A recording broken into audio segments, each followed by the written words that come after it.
umukiza be hamwe namwe ababera umujyanama abaragire nk'intama abarinde mu mahoro ye. Bene data bavandimwe inshuti zanjye abo duhuriye kuri urubuga Inkomoko y'Indirimbo TV baramukije mu izina rya Yesu umwami kandi umukiza wacu. Muraho, nitwa Pastor Kanoni Kayijuka Emmanuel. Nejejwe n'uyu mwaka nyambonye wo kuganira namwe ku nkomoko y'indirimbo ya 313 yo mu gitabo cy'indirimbo zo gushimisha Imana izo bakunze kwita indirimbo z'abaprotestani. Senga Imana. Mana data mwiza, turagushimira cyane ko utajya utererana abakwizeye, uri Yehova Shama. Turagushimira ko utwitaho, turagusaba kujya udufasha kugira ngo mu gihe tugiye gukora aho tutamenyereye no mu gihe tugomba gukora ibintu tutamenyereye, Umwuka Wera agiye adufasha gukomeza kugukorera twisanzuye nta bwoba kandi tukubona hafi. Twisenga izina rya Yesu Umwami wacu, amina. Indirimbo ya 313 itangirwa n'amagambo avuga ngo umukiza abe hamwe namwe. Umukiza be hamwe namwe ababera umujyanama abaragire nk'intama abarinde mu mahoro ye. Ni nimero 41 mu gitabo cy'indirimbo zo guhimbaza Imana izo bakunda kwita iz'Abadventiste umunsi wa karindwi mu Rwanda.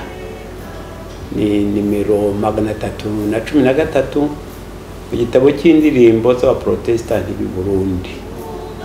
Ni nimero 174 mu gitabo cy'indirimbo enyimbo yekutendereza Katonda Kampala Uganda. Na nimero 699 mu gitabo cy'indirimbo z'icyongereza cyitwa Golden Bells. Na nimero 286 mu gitabo cy'indirimbo z'igifaransa cyitwa Chant de Victoire. Wahimbye amagambo y'indirimbo umukiza be hamwe namwe ni uwitwa Jeremy Ames Rankin. Rankin yavukiye muri Hampshire muri Leta Zunze Ubumwe za Amerika tariki ya 2 Mutarama umwaka w'1828, atabaruka tariki ya 28 y'Ukuboza umwaka w'1903 ari ahitwa Cleveland muri Ohio muri Leta Zunze Ubumwe za Amerika. Rankin yize kuririmba akiri muto, afite imyaka 17 yigishaga ibya muzika. Adatinze yahise ajya kwiga iby'ubukamana arangiza mu mwaka w'1854. Yakomeje kwiga kugeza ubwo abonye doktora mu mwaka w'1869. Rankin yakoze umurimo w'Imana mu mijyi igeze kuri 6 yo muri Leta Zunze Ubumwe za Amerika. Mu mwaka w'1869 yabaye umupastor mu itorero ry'ivugabutumwa muri Washington DC. Nyuma y'uko abakristo basengaga muri iryo torero bari bigabanijemo ibice bishingiye ku moko, abazungu n'abirabura. Rankin we rero yagaragaye gushyira mu gaciro ntarangwe n'irondakoko. Kuva mu mwaka w'1890 kugeza atabarutse mu mwaka w'1903 yabaye umuyobozi wa kaminuza ya Howard muri Washington DC muri Leta Zunze Ubumwe za Amerika. Rankin yanditse ibisigo byinshi ndetse afatanya n'abandi kwandika ibitabo by'indirimbo z'Imana. yajyaga avuga ubutumwa bugakwira mu gihugu cyose cya Leta Zunze Ubumwe za Amerika, cyane cyane ubutumwa bubiri bureba politike ya Leta Zunze Ubumwe za Amerika, aribwo Bibiliya itanga umutekano mu nzego z'ubuyobozi za Amerika. Ikindi, ibanga ry'umwuka riba mu matora. Mu gihe yamaze mu pasitoro, yabonaga abayoboke mu matorero yayoboraga bakorera leta, maze bakwimurwa bohejwe gukora ahandi bakagenda bababaye. Ibyo byatumye umwaka w'1880 Rankin yandika igisigo kirimo amagambo agomba kujya ahumuriza abakozi bimuriwe ahandi hantu hashya. Iki gisigo cyari cyo gusezera kuri abo bimuwe, mu Cyongereza bavuga ngo goodbye. Iri jambo ryaba ari impine ya God be with you, bivuga ngo Imana ibane nawe. Rankin yari ashingiye ku magambo Pawulo yandikiye Abakorinto mu rwandiko rwa kabiri yabandikiye, igice cya 13:11, agira ati: ibisigaye bene data murabeho, mutungane rwose, muhugurike, muhoze imitima, mubane amahoro, kandi Imana y'urukundo n'amahoro izabana namwe. Rankin yohereje icyo gisigo umuhimbyi w'indirimbo witwa William J. Tomel wo mu itorero ry'Abametodiste, ariwe wahimbye ijwi ry'indirimbo turimo kuganiraho. Nyuma Rankin yahimbye n'ibindi bice bigize iyi ndirimbo ko ari 8. Ijwi ry'indirimbo ryongeye kunozwa neza n'umucuranzi wari ufite ubumuga bwo kutabona witwa John W. Biscoff. Indirimbo wayihimbye yayihaye ibice 8. Ifite ibice 5 mu gitabo cy'indirimbo zo gushimisha Imana, ikagira ibice 4 mu bitabo byinshi by'icyongereza n'igifaransa, no mu gitabo cy'indirimbo zo guhimbaza Imana. Mu gice cya mbere, Rankin yifurizaga abagiye gukora ahandi kuzakomeza kubana na Yesu, agira ati: Umukiza abe hamwe namwe, ababereye umujyanama, abaragire nk'intama, abarinde mu mahoro ye. Mu gice cya kabiri, Rankin yifuriza abimuriwe ahandi kurindwa no kurwanirwa n'Umukiza mu rugamba bazagomba kurwana. Rankin yari azi ko bagituye mu isi y'amakuba n'ibibazo. Aragira ati: urugamba be hamwe namwe, ab'ingabo yanyukinze, abarinde mu makuba, abarishe mu mababa ye.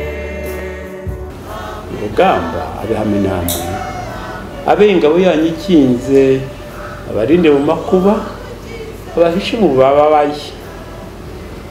Igice cya gatatu, Rankin yifuriza abimeye kurindwa mu bibazo bijyana n'imibereho, kuko yari azi ko bagituye muri isi y'amakuba n'ibyago. Yishingikije ku magambo Yesu yabwiye abigishwa be muri Yohana igice cya 16:33, agira ati: mu isi mugira umubabaro, ariko nimuhumure, nanesheje isi. Rankin aragira ati: mubiruha be hamwe namwe, mubugerezwa n'ibyago, mu bukene no mu ndwara, abaramiza amaboko ye. Igice tudafite mu gitabo cyo gushimisha Imana, ariko kiboneka ari igice cya gatatu mu ndirimbo z'igitabo cyo guhimbaza Imana. Rankin yifuriza abimeye kurindwa mu gihe batewe n'ibyaha.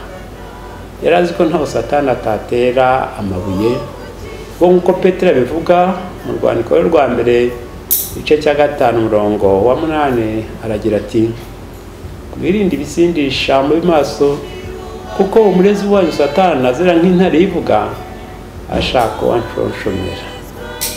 Rankini muri iki gice aragira ati Yesu abe hamwe namwe hose mubuyerezwa n'ibyaha, abarindisha ukuboko kwe. Yesu abe hamwe namwe hose.